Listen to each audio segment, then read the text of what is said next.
Hello, everyone. Welcome to this 7 lessons from Ironman Triathlons webinar. Let's all take a deep breath during or after what's probably been a very busy day to step back and look at the big picture and what's important to you.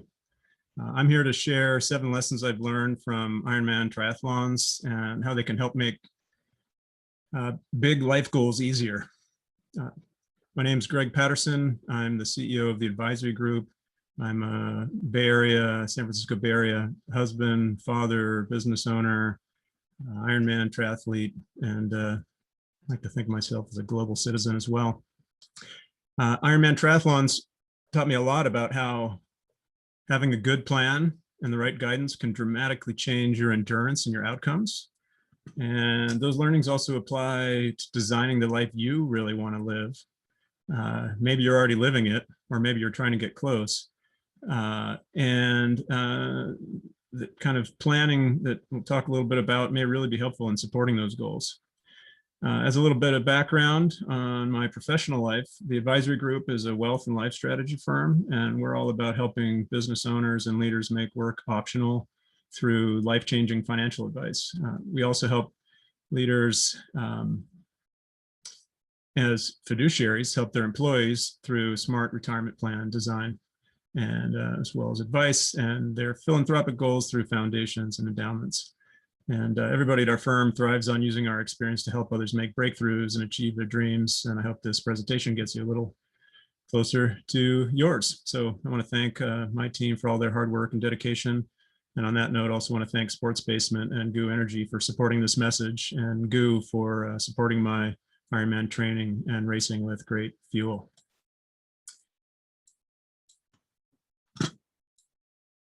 So let's, at a very high level, let's talk for a second about these 3 goal principles. These are really an overarching set of items for the 7 lessons. And one is to admit, pause and state your wildest goals, to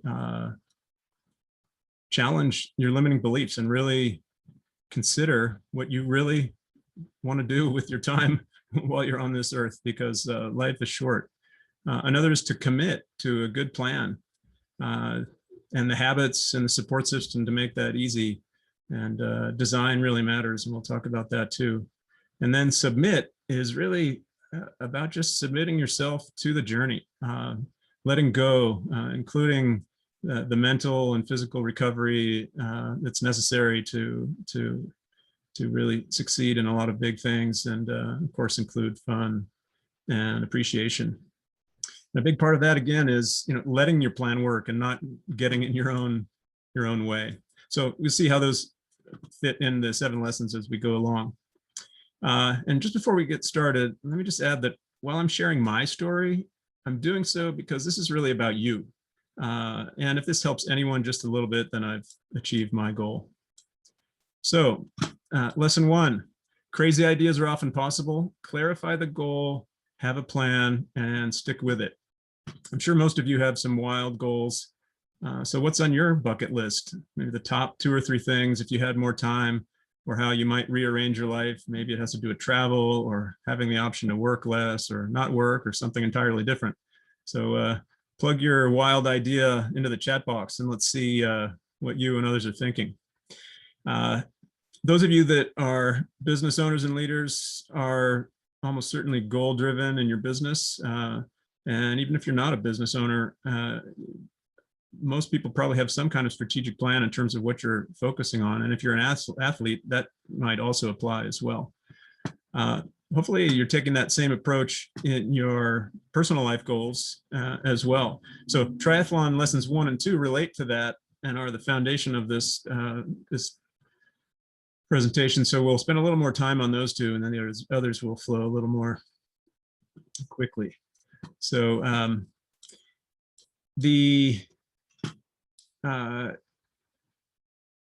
one key idea, as you know, if you don't have a map, to the key steps for a goal, or if you have a fuzzy goal, you might just end up anywhere, whether it's a triathlon or any other kind of personal, professional, or financial goal. And this whole idea is not about over planning. It's not about constantly planning, but it is about thinking things through to make sure that you are really helping shape your own destiny. In triathlons, like many other things, it's important to be clear about what you want. For some, it's just about finishing the race. For others, it's about a certain time or place, or just pure enjoyment of getting out there and doing something. And all of these approaches can be great. The first step, however, in controlling your destiny is to define what success means to you. Not having a plan is great when you're on vacation sometimes, but a plan's pretty critical for the really important things. And we've seen this play out both in terms of personal goals, financial goals, and more. Those without a plan usually end up less satisfied with the journey and the outcome, have less to celebrate, just working hard towards some undefined end, and sometimes feel, as a result, a little less of a sense of purpose. And maybe I just defined the midlife crisis. So here's how these two themes of triathlon and this bigger picture really connected for me. A number of years ago, I was at full speed in our business and raising kids, and my goals were a little vague, and I felt a little rudderless. I knew what was important, and I knew that I wanted to provide for my family, both in terms of relationships and financially. And then I had a wake-up call on a couple of different levels.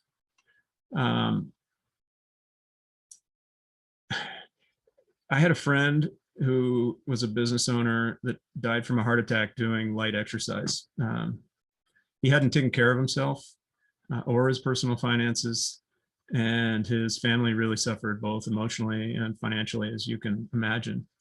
So I made sure I had the right financial protections in place for my family, but I really wasn't taking care of myself physically, which also meant that I wasn't really taking care of my family because they count on me.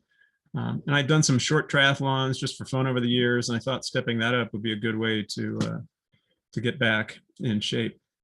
So I decided to do a full Ironman, since you can't get away with not training for one. You can sometimes get away with not training a whole lot for a shorter triathlon if you just want to finish it, but you really can't fake a 2.4 mile swim, 112 mile bike, and a 26.2 mile run. You really have to do the extra work if you want to go long and do a 140 mile race. And it was a little scary at first because I had no idea how to train right, let alone finish an Ironman. And I quickly realized that I didn't know what I didn't know. So I started reading about how to train, and I realized I needed some kind of goal and a plan rather than just guessing and hoping. And in that process, I learned about some research that if you write your goal down, and if you tell someone, your chance of success goes up by about 50%, again, according to that research. So that's what I did. And this, again, relates to personal goals, financial goals, and more. So for triathlons, I learned to pick two goals for each race: a stretch goal plus a fallback goal I could still celebrate if the stretch goal fell through. The idea is to land within a band of outcomes you'll be happy with, so in most cases. Telling people the goal also relates to getting buy-in from key people, because the more challenging the goal is, the more you're going to need allies and support during the struggle. With family and the business, I needed to make sure it worked for everyone, because triathlons weren't my only priority. And without buy-in, there can be confusion and resentment on both sides. Of course, this is an excellent opportunity, a really great opportunity to do the same for them, going beyond yourself to support their crazy goals too. Then with clarity and allies, you can actually start to create a plan and feel more confident about it, whether it involves a triathlon, a business goal, a lifestyle change, self-improvement, financial independence, or whatever is most important to you. But at this stage of my triathlons, I didn't really know how to come up with a real plan. So I cobbled one together and trained. My first plan wasn't great, as my results clearly showed, but it was a start. And this do-it-yourself approach can kind of work, However, it can really only take you so far. The more complex and challenging the plan, the more valuable it is to get good help from a coach or an advisor to help you cut through the noise. But I didn't learn that until later for triathlons, ironically, even though our whole business is about coaching and planning in a different area. And a real plan is a strategy with a proven process for success, an outline of what to do and when, but also what not to do that might interfere with your goals. Eventually, I finished that first Ironman, mostly because I stuck with it, despite having a so-so plan. And it wasn't pretty. It was hot, 94 degrees. I had cramps from poor hydration, and I added several miles to the bike run, the bike leg due to a wrong turn, actually. So I had definitely had several lessons learned there, but I did end up finishing.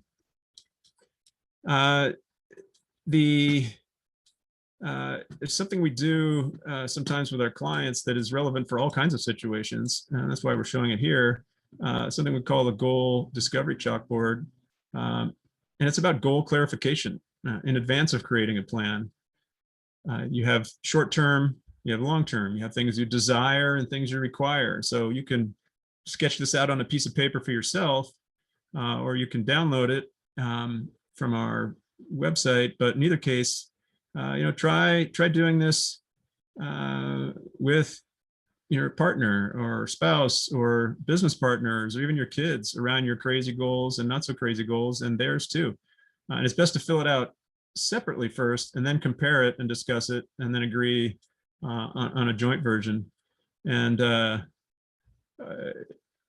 sometimes we've seen people that use this are actually articulating their wildest goals for the first time.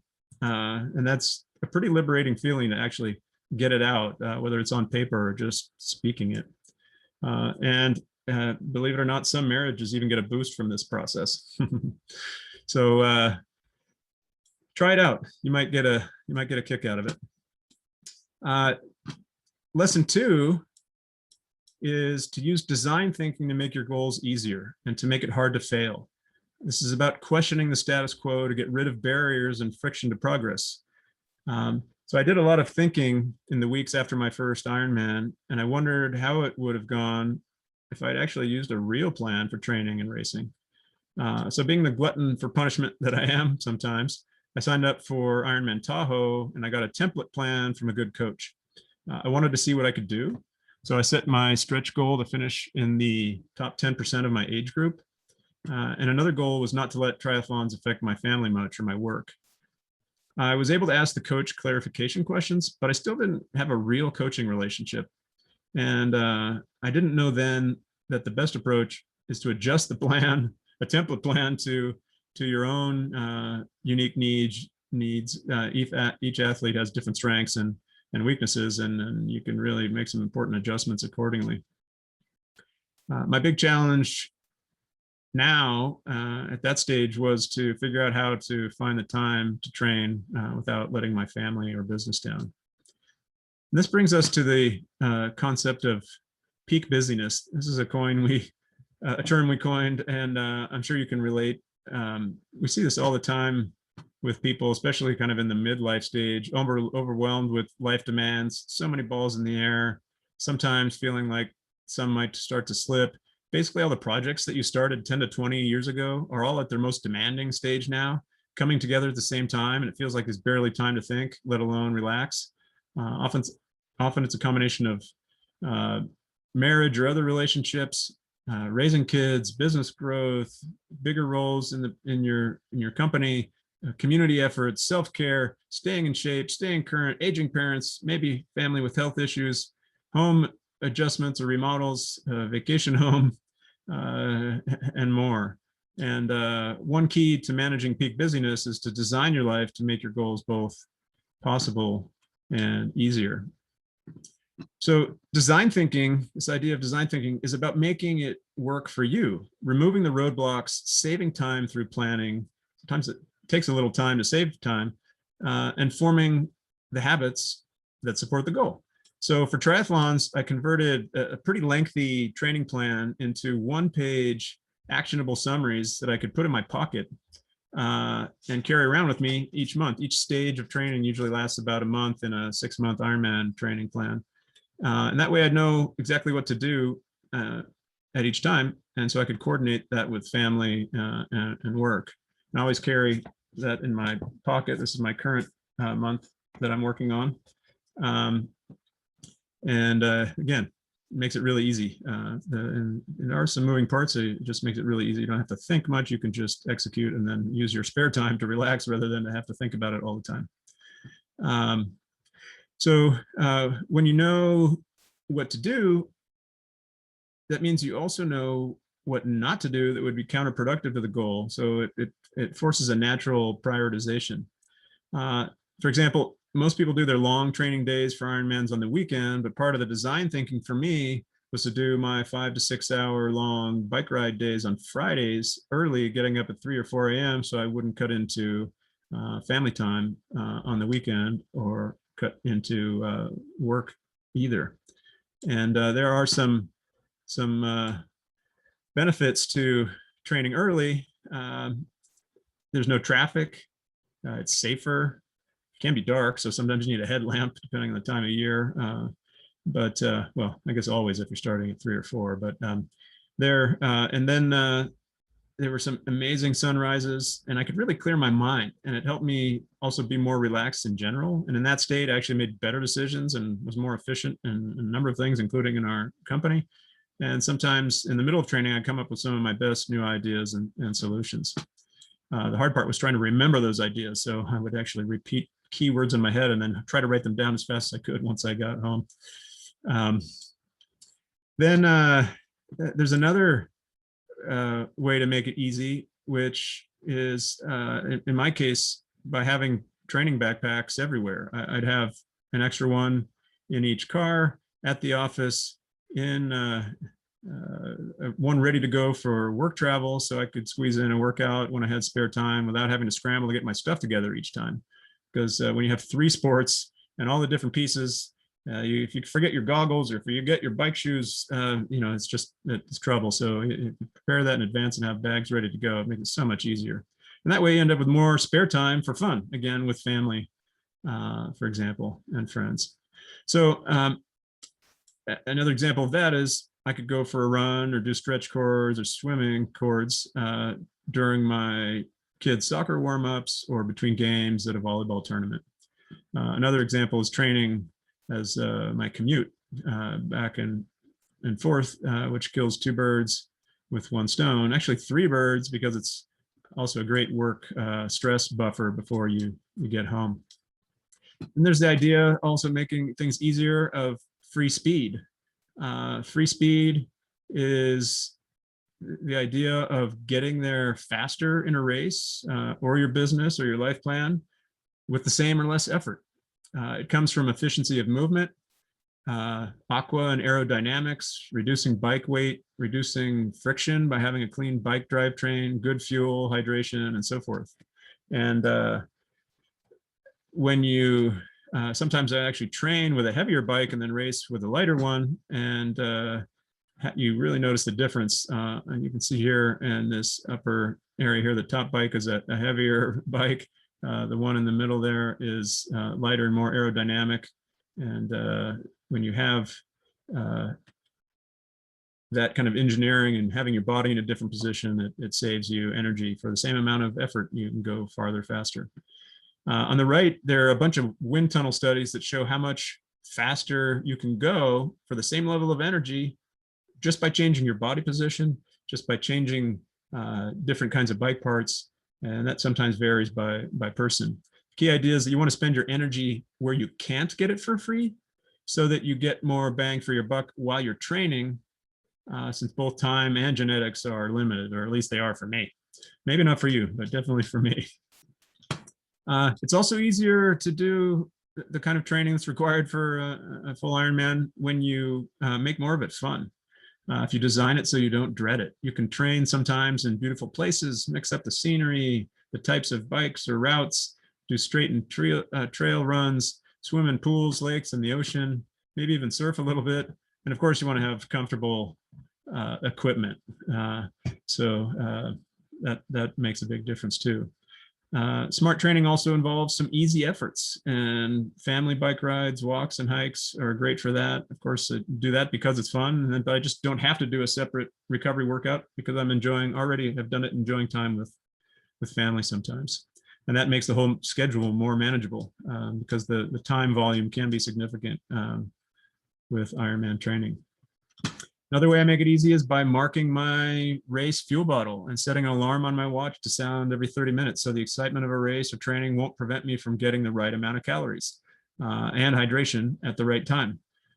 Sometimes when you're worked up and in the moment, you forget and say, oh, I'll do it later. And then you get into trouble. And there are lots of stories of athletes who've had great conditioning, even professionals.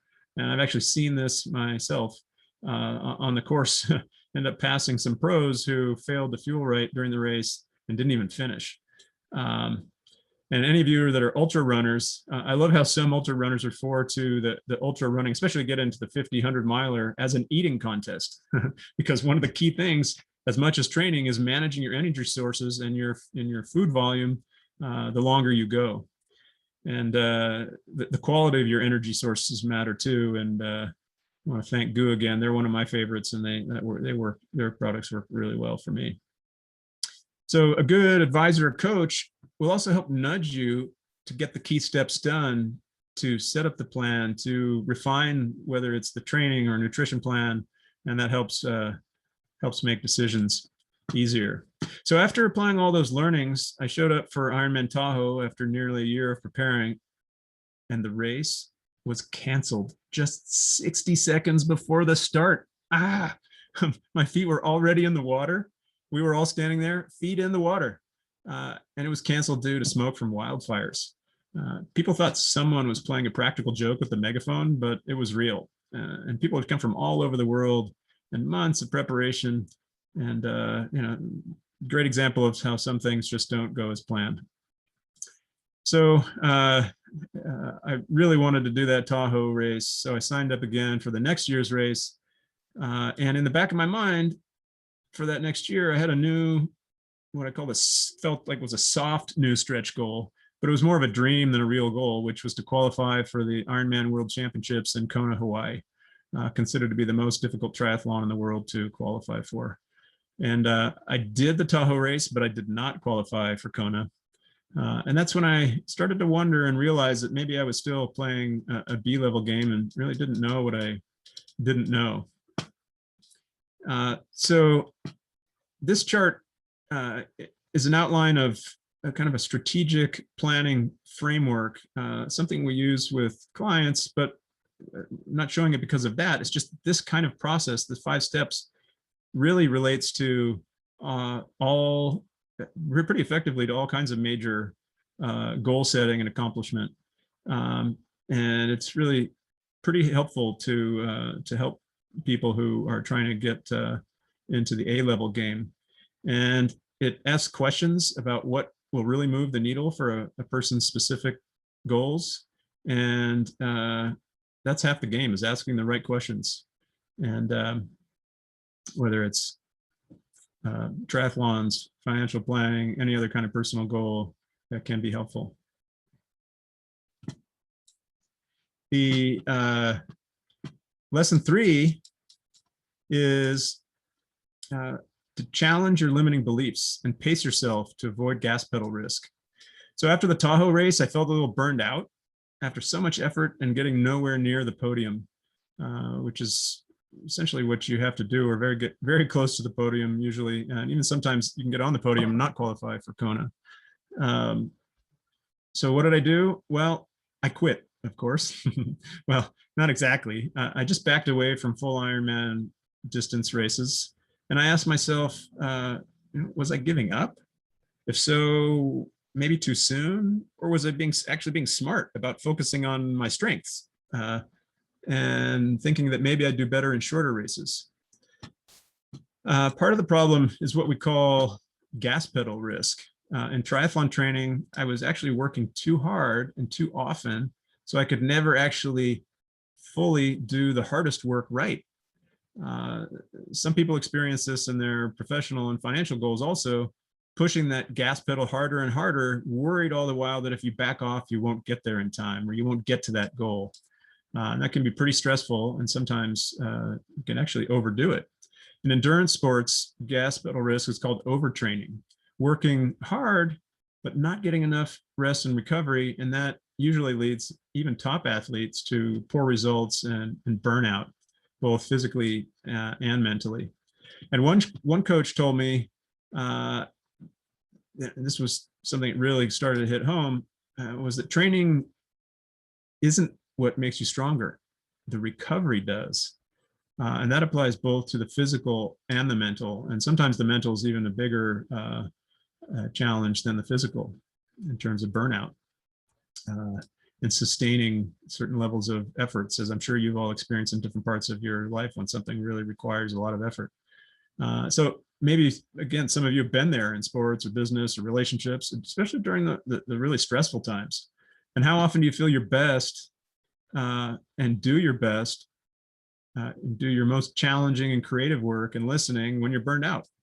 And when you're burned out, you're essentially standing still instead of going forward, or maybe you're even going backwards. And it's better to anticipate that to avoid the problem rather than find yourself kind of crashing in the middle. So after the Tahoe race, I started interacting more with a coach, and I learned that I needed to work harder at doing less. The paradox is that having the right balance of work and rest allows you to put more effort into the hardest part, and that helps you go farther, faster.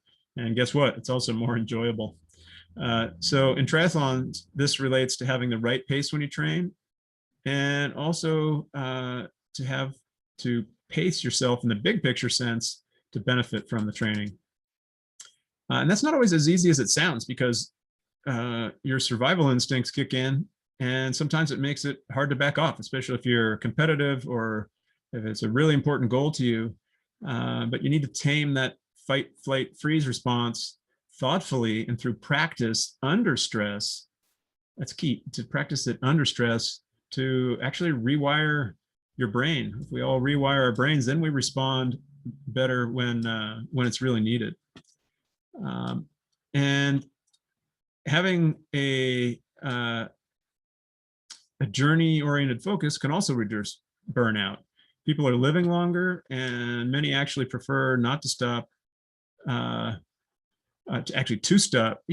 to stop. I'm thinking, not to stop working entirely. They may just want to work less or have multiple careers with big breaks in between. So avoiding gas pedal risk and getting to your goals ultimately relates to limiting beliefs. Limiting beliefs are stories you tell yourself about why something is impossible. You can unknowingly reinforce those limiting beliefs with ineffective habits. Even if you don't think they're habits, you probably have them, we all do. Or you can be a student always and dismantle those barrier beliefs with a good coach, asking the right questions and systematically creating experiences that chip away at those false limiters. So here's an example. Just everybody we talk to dreams about taking some sort of sabbatical or some time off. And so sometimes we'll call that a midlife gap year. How would that feel to take a break and catch your breath and spend more time with family to recharge your batteries? Because maybe gap years aren't just for college kids anymore. And so this idea is kind of an interesting one. So what would you do? Maybe plug that in the chat box, give that some thought, and just say what you might do. It's an idea that maybe you think it's impossible, but what if it's not? And maybe you don't want to do it, but if you do, what will you, it's kind of this question of the rocking chair test. What will you wish you had done when you're 95 years old, sitting on the rocking chair on your porch? Will you, look back and say, oh, I wish I had taken that break. Maybe it's just a month, maybe it's a half a year, maybe it's longer, maybe it's in a van, maybe it's a luxury experience. It varies by person and preference. But anyway, something to think about. And there's also another type of limiting belief at the other end of the spectrum related to overconfidence. It helps to have confidence without attitude, so you approach challenges and accomplishments with humility to do the work required for the goal. If you really don't want to wake up one day and find out that it's too late to get certain goals on track that are really important to you in your life, And there's also interesting research that suggests that excessive dreaming leads to underdoing. And some people are super doers in some areas of their life and over dreamers in others. So that's normal. But if you're over dreaming in one area, take a look at developing a plan and clarifying what you really want, so that if it is something you really want, then you can help make it happen. And with these ideas in mind, I'll note that we all have some kind of limiting beliefs. I don't think we probably ever really fully get rid of all of them, but if we can gradually dismantle many of them, imagine what your life would be like, right? And I'm certainly a student in that regard, more than a master by any means. And this is something we all continually to work on. So in terms of triathlons, with a bit more help from a coach and new learnings applied, my mental and physical burnout faded, and I started to have some good races. So lesson 4, keep learning, be flexible, knowing that both progress and setbacks are normal. On your journey, you're going to have ups and downs, just no question. Any big journey, anything that's challenging, you're going to have some challenges, but you're going to also have some breakthroughs, and most of them will be small, but maybe some of them will be big also. And when you have setbacks, it's key not to let them derail your plan. And this is where the mental part comes in, and where experience comes in. And that's where, interestingly, they say that the most successful marathon runners and oftentimes long distance triathletes tend to be not the youngest racers, because people in their 30s and 40s, I think the runner up to the Ironman World Championships, can't say last year because it was canceled last year. The year before that was 44, 45 years old, I think. I mean, just absolutely amazing athlete. And a lot of that has to do with you learn from experience, and then when your brain is playing tricks on you, and you can tell your brain to stop and just get back on track.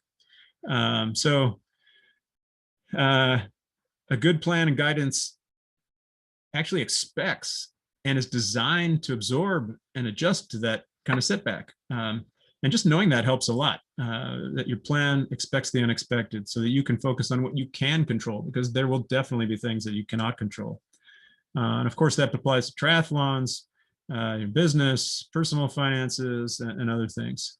So in triathlons, maybe it's bad weather in a race. Then maybe you focus on place instead of time. And there can be injuries or family needs or work needs or race cancellations, training challenges due to pandemics or wildfires or smoke, equipment failure, stolen bikes, illness, poor recovery, and the list goes on and on and on.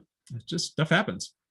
And for no good reason, sometimes, excuse me, you're just going to feel horrible in your training some days, and you maybe can't even explain why. And that can make you doubt your plan.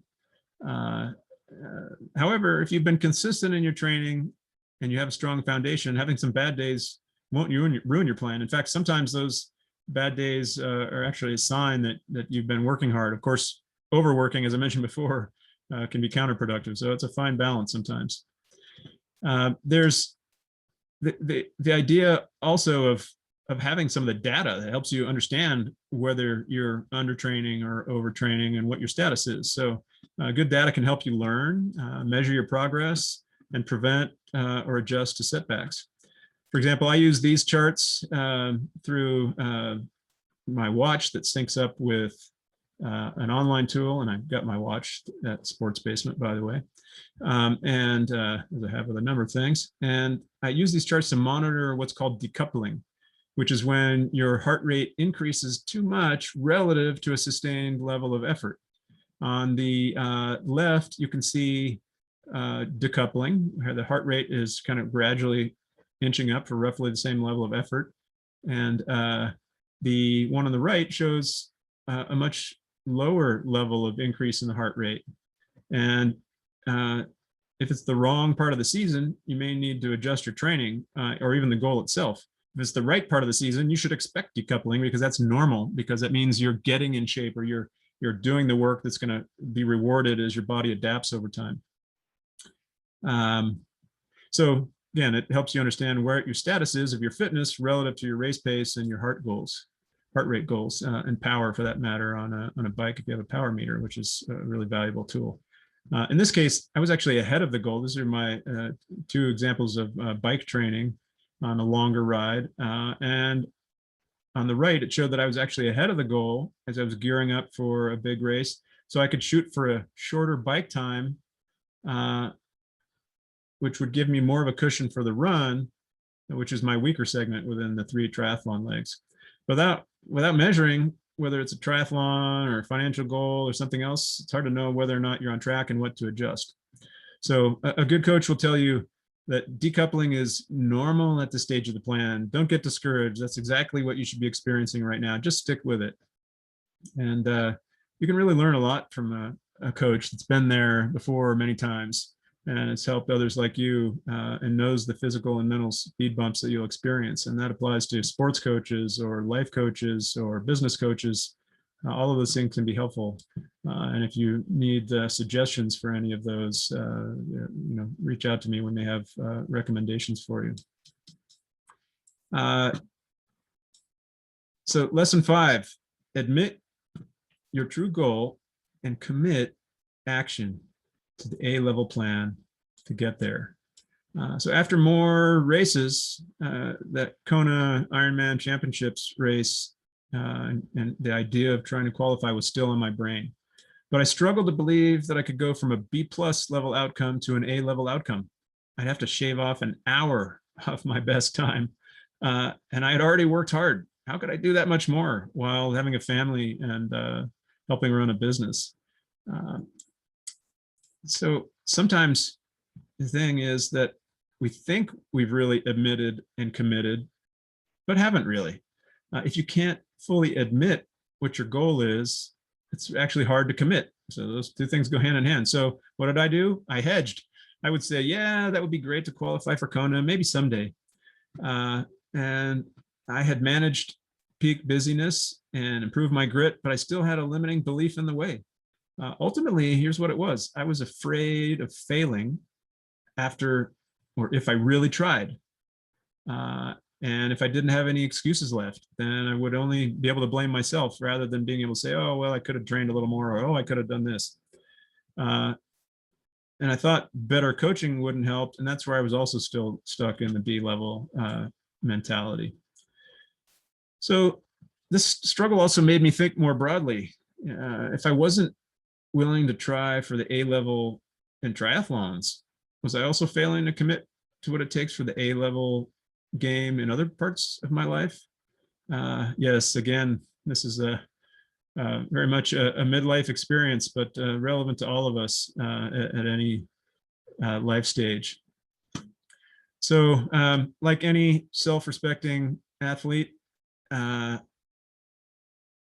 self-respecting person or imperfect person like me, I committed, but just halfway. So I decided to try for Kona and started training. I really loved the idea, the dream of Kona, but in reality, I still had lots of escape hatches in my head. And I kept telling myself I'd register for the race once I had shown that I was ready. But when you do that, that leaves room for excuses again. And research shows, by the way, that you enjoy things less when you don't commit. And I definitely felt that uncomfortable limbo feeling. So one day then I was swimming in Lake Tahoe with a friend who was a multi-time Kona finisher, whose been there smile and a few words really said it all. You need to go deeper with a coach if you want the A-level game. And it really kind of hit me then. So I chose to really commit to the goal this time. And I engaged more fully with a coach. And I finally did sign up for a Kona qualifier Ironman event, Ironman Argentina, which was also the South American Ironman Championships. But by taking a step, it also meant I was choosing to risk failure. And then I started thinking, well, would that really be failure? Or is the real failure just not even really giving it a shot? So I went deeper with coaching, and I soon learned that having that kind of coaching relationship can quickly elevate your game. Having a good coach means accessing knowledge and guidance, which is really like standing on the shoulders of others. Why try and learn all that yourself from scratch There's just so much knowledge and experience out there to benefit from, whether it's athletics or other things. And the coach asked the right questions and narrowed in on the key things I needed to do to get to a higher level. It was almost embarrassing how simple some of it was. My swim and bike fitness and data was on track, but the run was my real limiter, and I needed to simulate more race pace efforts on my long run days, part of which was really training my brain for the pain. And the pain is, not necessarily excruciating, but it's, when at a certain effort level, your body just tells you to slow down or to stop. That also meant going even easier on my recovery days, so that those key workout days could be high quality, could really be possible to do high quality days. And again, these were not entirely new concepts to me, but now I had help putting into action, and I knew what it really meant, because intellectually I got it, but I didn't really know quite how to implement it in the best way. Suddenly, I was actually getting more clarity, less frustration, didn't have to worry or think about it quite as much, and I was getting more progress and faster than before. And then the coach also gave me this mantra, since committing requires preparing to break through your thickest walls. And the phrase was the hardest hour of the year, referring to the last hour of the race, which is the last hour of the marathon leg after a 1 hour swim, a 5 to 6 hour bike, and the first 2.5 hours of the run. And this mantra helped me remember that the hardest part would be temporary and worth it. Because when you're in that moment, your body's telling you to stop. Those of you that have tried or that have done it, whether it's this kind of event or other things, you know what I'm talking about. And here's the thing, and I'm sure you've experienced this too before at some level. The coach could see what I couldn't. And I realized that they had helped people over that bridge before. It took some trust and some letting go of control, but that's what I needed to go do to have a chance at a leap in results.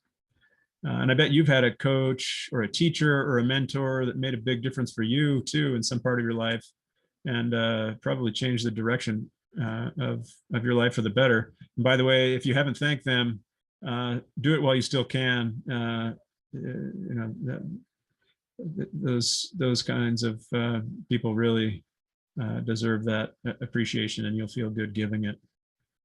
So a good coach or an advisor helps you identify and admit how you really want to live your life, how you really want to accomplish certain goals. And again, that's a key part of staying on track and avoiding the distractions and emotion-based decisions. And those are all key for the A-level game. So lesson 6, when things get tough, dig deep, execute, and appreciate. This lesson is really about sticking with the plan and pushing through when it really matters most, and finding some joy in the struggle. And that joy element is important too. So the time finally came to take the 18-hour flight to Argentina for the Kona qualifier race. I hoped it wasn't a bad sign when the airlines lost my bike for 3 days. But luckily I had arrived several days early and got my bike just in time for the race. 2 days before the race, I was a little worried because I still felt some leg fatigue. Even going up a short flight of stairs, I felt that burn. And so some doubt started to creep in. Was my taper off? Had I not rested enough? Did I not have enough fitness? Your mind starts playing games with you, even if you have some reasonable amount of experience. But then the morning, a day before the race, I was going up a short flight of stairs, and that what I call now the stair test changed. My legs felt great. I felt like I was floating up the stairs. And I usually sleep poorly before a race, but this time I slept well. I just had this feeling that I knew that I had done what I needed to do. Whether or not I accomplished my goal, I knew that I had done what I needed to do, and that if I stuck with my plan, I had a chance of qualifying for Kona. But I was definitely on the bubble. There are people who are unusual specimens of nature that maybe can qualify every time without as much of a challenge, but I was definitely on the bubble. So at dawn on race day, the water was cold and it was wavy, which actually worked in my favor growing up as a swimmer and a water polo player. So that was a little secret excitement for me. And the bike course was flat, which isn't always that great for me because I train with a lot of hills where I live. And so I actually have a hard time finding flat places. And it's a different type of training. And there were 30-mile-an-hour winds on part of the course, headwinds. But then I realized that the wind resistance was like hills. So while other people battled the wind and got frustrated, and I could see that on their faces, I actually embraced it. And I had a secret smile for that too during the race. So I didn't overwork the bike into the wind. I stuck with the plan. I thought of all my mental and physical training, and I kept telling myself, trust the plan, just trust the plan. And I got into extra aero positioning into the wind. I got a taller position when I had the tailwind to be more like a sail. And I tucked in behind people for a precious few seconds of legal drafting before passing, because you can't draft for more than just a couple of seconds. And I paid special attention to fuel and hydration on the bike to set myself up well for the run. Generally, once you're on the run, it's a more intense heart rate and effort. And it's just really hard to get the same amount of calories in, although there are some ways to do that now that are better. So I got a mental boost when I had my fastest 112-mile bike time ever, despite those wins. And now it was time for the final leg, the run, my normal nemesis. And I started out too fast because of excitement and tailwinds. But I remembered to control myself, to control my energy, because that's part of the plan. Since pacing is key. And I still had about 3.5 hours and 26 miles to go after all. So I also at that time intentionally noticed my surroundings. I looked around, I tried to take in some of the beauty of the coast, the smell of that ocean air, and try to enjoy where I was. It really was a beautiful place. And midway through the run, I was a little off pace relative to my ideal pace goal. But I fought off those doubts, because that can hurt your focus and kind of be a self-fulfilling prophecy. Then, after 2.5 hours, it was time for the hardest hour of the year.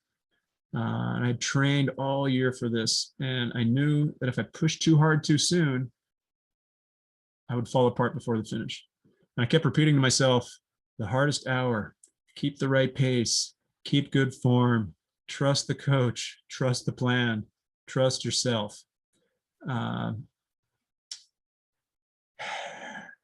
And it was a grueling hour. After 9 hours, even the most experienced athletes start to wonder, why do I do this? Why am I here? And the answer to myself was, do something extraordinary. Do it to inspire your kids. Just keep going. You've worked hard to get here. And with a half a mile left, I rounded the last curve on the run, and I could hear the race announcer. Oh, that sweet sound of the race announcer. That meant I was close. And they were calling out the names of finishers. And I knew I'd almost gotten there. And the pain started to fall away. I stopped checking my pace on my watch, just taking in those final moments, pushing that border between failure and success. And I barreled down that last couple 100 yards, that final chute, through the cheering stands and crossed the finish line. And what an amazing feeling that is for any of you that have done this or anything, even if it's a lot shorter. It's really quite a feeling. The announcer called out my name, and then I looked at my time, and I had done my personal best by almost an hour. And this was a really special moment for me, because it turned out that my place did qualify for Kona. And I let out a primal yell like I never had before. I'd pushed myself for 140 miles, just under 10 hours. And it feels really good when something like that comes together, you know, whether it's a triathlon or some other big goal. When you hit that stretch goal, which, you know, frankly, doesn't always happen. But if you get close, it's quite a feeling. because you know you're kind of in that zone. And after a few minutes, I felt a flood of thoughts coming to my mind.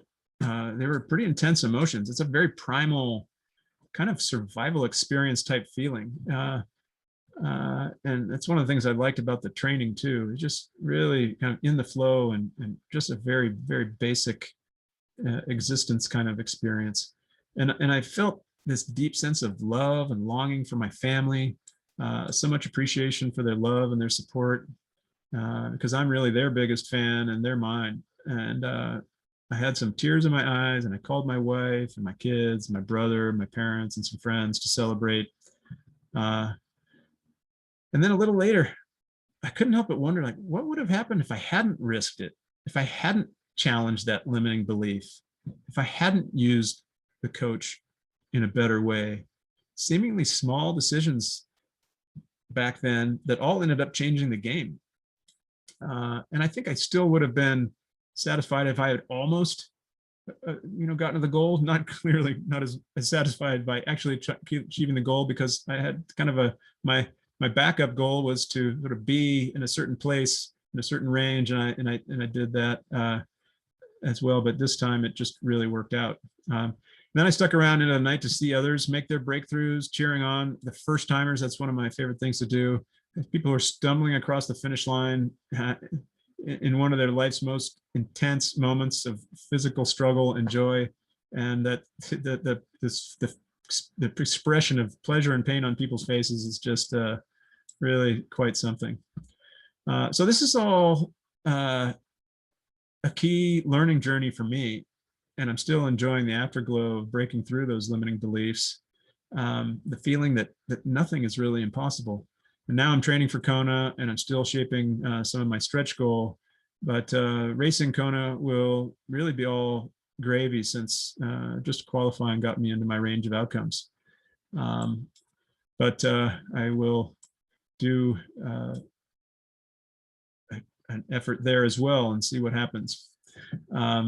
So you might feel like your goals, if you have some that you're afraid to creep up to and talk with, you might feel like those goals are impossible right now, or that it's impossible to create a plan for them, or that maybe you're on track, but you're worried you could get off track.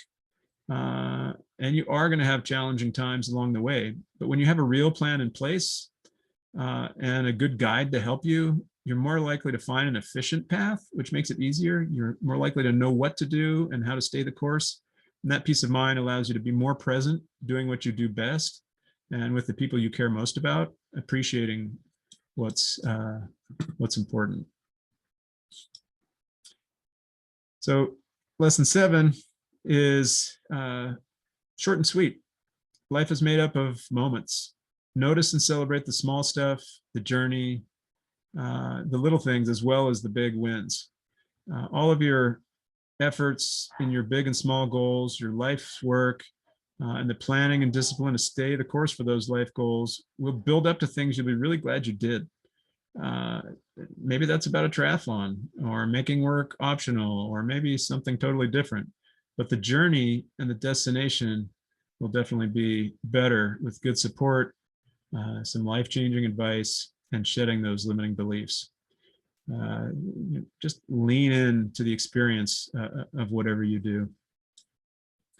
So I hope these 3 goal principles and the 7 lessons are helpful to you as a framework. If you follow this approach, what happened to me and what I see happen to others is they get re-energized by having your goal and a clear, achievable plan. I hope I inspired also a few of you to even give a short triathlon a try. And whatever you do, I'd love to connect and hear your stories and advice as well. And if you want to keep these 7 lessons front of mind, you can download a little wallet card. Sometimes I keep things like this in my wallet to open it up and I see it and it reminds me, oh, okay, key things to think about. And I want to thank all of you again for being here, and Goo Energy and Sports Basement, and for their support. And also all of you as attendees should be receiving an email tomorrow from us with a special Sports Basement discount that they've generously offered. And then a randomly selected group of people will be getting a gift, or actually, I think we'll tell you how this will work. And I think in the email, but GU has offered to send out some free goodie bags to a number of people if you provide the information once we send out. Again, there'll be instructions, I think, in the email tomorrow. So thank you for your time. We wish you the best in pursuing your biggest, most important goals. And I'll take some questions now, and we'll unmute here in just a second.